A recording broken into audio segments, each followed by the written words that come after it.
మీ retirement స్టేజ్లో నా రిటైర్మెంట్కి ఒక 5 ఏళ్ల ముందు నుంచి జగన్మోహన్ రెడ్డి గారి ప్రభుత్వం వచ్చిన దగ్గర నుంచి జరిగిన విషయాలు దానికి మరి కొంచెం దానికి అగ్నికి ఆజ్యం పోసినాయే తప్ప జగన్మోహన్ రెడ్డి గారికి నచ్చని పని మీరేం చేశారు? నిప్పురవ్వ ఎప్పుడు నా మైండ్లో ఉండిందండి.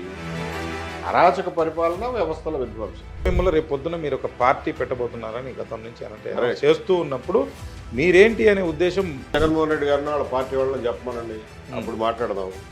నేను ఎక్కడ చెప్పనండి, నాలో ఏం తప్పులు ఉన్నాయో నేను ఇప్పుడు టార్చ్ లైట్ వేసుకుని మరి ఎవరి కోసం రాజకీయాలు చేస్తారు? తన కోసమే చేసుకుంటాను. అంటే ఏం సాధించడానికి, ఏం సాధిద్దామని? డబ్బు, అధికారం ఉండే ఇంకేం కావాలి అంతకుమించి. ఓ మీరు క్లాసికల్ లిబరల్ అనే పదానికి తర్వాత లెఫ్ట్ అర్థాలు వచ్చినాయి. యా. సో అందుకని క్లాసికల్ లిబరల్స్ అంటే ఒరిజినల్ గా liberals are supposed to be more progressive.